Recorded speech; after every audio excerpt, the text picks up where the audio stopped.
Many of us desire more for ourselves, and money is usually one of the biggest things that are at the top of that list. I've worked with thousands of women, and usually when I hear I've got nothing wrong or anything to work on, it means that I'm just not ready to do the work. They're just not ready to see where they are. So they'd rather just say, nothing's wrong with me, and just keep, having their 2 glasses of wine a night, shopping, and numbing themselves out, because that's easier, because they're just not there to have the awareness yet to do the work. And many of them really don't know that they actually have the blocks, and they just can't see it yet. A huge part to admitting that you have these blocks actually is instrumental in you unlocking more money and wealth in your life, in your business, and your bank account. When I first started this business, I successfully scaled my business from $0 to $1 million within like 10 months. And one of the things that made me so successful is that not only did I master my belief systems around money, but I also mastered my emotions around money as well. And when I was working on those invisible barriers, those blocks that were coming up, that's when the wealth just started coming in. Many people take years to make $1 million, but the key to getting there faster and quantum leaping is upgrading yourself with these few techniques that I'm going to share here with you today. So keep watching. If you are new to my channel, my name is Shamina Taylor. I'm a wealth expert and business mentor, and I help women become their most emotionally mastered and the most unapologetic version of themselves. So if that's something that you want, feel free to check out some of my courses in the description below, and go ahead and hit that subscribe button so that you can be notified when I drop another video. In this video, I'm going to take you through the exact steps that I did to get myself from a scarcity mindset all the way through to a mastered emotional mindset around money and wealth. Here's how I did it. Number one, what is your money story? We need to figure out what the money story is, because it's a story that keeps repeating over and over and over again. And we want to find out, is it increasing our wealth, or is it keeping us stuck? And if it's taking away from us. So we need to find out what that money story is. For example, my money story could have been like, I have to work super hard for my money. One of my biggest stories was after I got divorced was that I could not support myself financially. For some reason that came up. Even though I'd made money as a lawyer, my ex-husband's money was actually the supporter money, and my money was the fund money. So I really had to work on that money story because it was there. I had a belief system that I could waste money, that money was running out, because my mom told me that don't waste your money. And even though she was trying to be helpful, it made me believe that I could waste my money.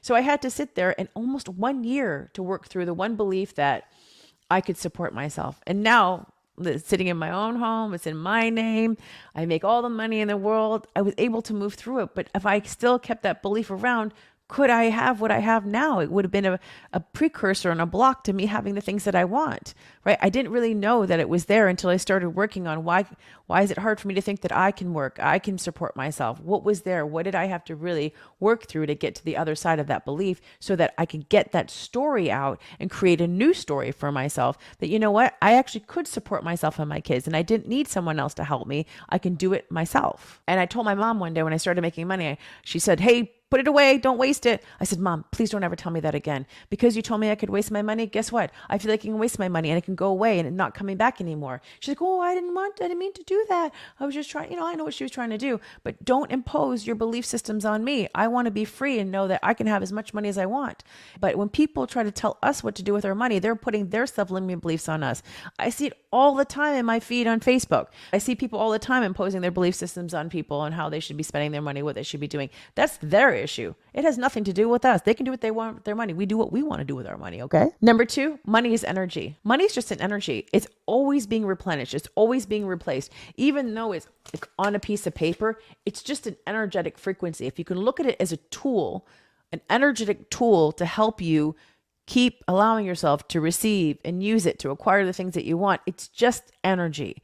It's nothing more than what we are assigning meaning to it. But if we assign meaning to it that it means XYZ, guess what? It means XYZ, whatever it is. Money's not lost or destroyed, right? They're always printing it. It's circulating. It's coming around. And if you can see and feel into that energy of what it is, the precipice of where money came from was for, you give me this, I give you that. It just eliminated that actual bartering system that we used to have. Now it's like, okay, I'm going to buy this from you and I'm going to give you this for what you have. Just an energy, just an energy. It's not something that is going away, right? It's here with us. There's more of it. There's always more coming. They're printing it right now. So our money story is really crucial, imperative of how we are attracting money. If we have a belief that we can say, for example, waste money, then guess what? That's the energy that we're attracting. We can waste money. It can go away. It can leave us. So we want to have more of an elevated story or something that's more rooted in abundance than lack and scarcity, because we do want to live in the more is coming. I believe there's more is coming. I don't believe I can waste money. I believe money is constantly there. It's just a tool. You change that story, then you change the meaning that you're assigning to money, aside from it just being an energy and a tool, right? So think about that, because that's what you want to attract more of into your world. Number 3, not to directly tie money to your worth. Now, I do believe your self-worth does reflect your net worth. So if you feel so much more valued and you love yourself and you know you're worthy, I do believe the amount of money that you attract goes up. Now, there are some people who look at money and feel like this money is going to directly affect how I look to the world. I'm more worthy because I have money. That is not true. So the opposite is for that, right? Just because you have money does not equate to you're more worthy. Your bank account might not have the amount that you want now. That doesn't mean you're less than, right? You can still be a perfectly valuable human the way you are, not determined on how much money you have. So important, because we want to drive up our self-worth so that we attract the wealth that we want, not get the money and think that we're more worthy. A lot of times people look at their success and be like, I haven't done enough, so I'm not worthy enough of the wealth, so I can't have more of it in my life. So not true. So what if you have no money? Because a lot of people started with no money. I did too. Did that mean I was unworthy because I didn't have the money to make me feel worthy? I think that's the biggest fallacy that people have. People will measure themselves against other people and say, oh, well, look how much money they have. They must be worth than me. That's not true. Just because you don't have as much as them doesn't mean you have no value. You have your skills, your expertise, your wisdom, the things that you've brought into the world that have a tremendous amount of value. Just because you don't have cash there doesn't mean that you're not valuable. So we want to really amp up our own self-worth and not have it relied upon having money to make us feel more worthy. We want to feel worthy first and then attract as much wealth as that we would love and desire in our lives. Number 4, getting a mentor is investment thinking versus spending thinking. The moment that I invested in a mentor, this was 4 years ago, it literally catapulted me, because there was so much fear tied up in that investment of, oh my gosh, I'm spending this money. I remember I had a belief that I could waste money. So, oh my gosh, what if it doesn't work? What if I don't get the ROI back? I had all the negative thinking that was surrounding by it. The moment that I made the investment, so many of my fears just like went away. I had to learn how to regulate my nervous system.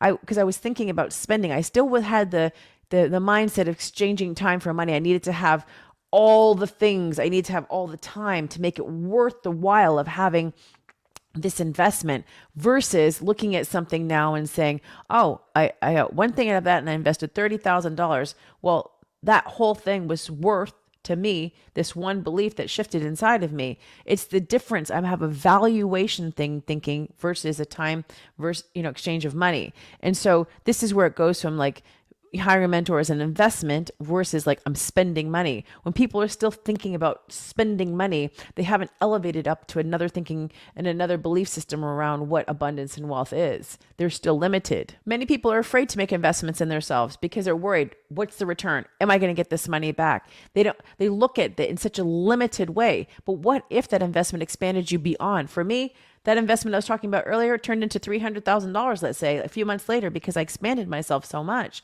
How much of what I was capable of making was tied up in me limiting myself on what I can do. I never looked at it like I was investing in a mentor. I was investing in myself. I was betting on me. I knew that I was going to win no matter what. I was going to get what I needed from everything that I ever invested. This is thinking in more of an abundance mindset. The lack is I need to get every last little thing. I've got to watch everything that's put out or else I've wasted my money. I have known people to come in my world and watch and they still didn't get this shift because they're just trying to get as much possible and they're not really actually doing the work. They just, I got to watch it all. I got to got it all in. I got to cover it all so I can get my money's worth. That's limited scarcity thinking. You got to expand and think about all the benefits, all the pluses that came around.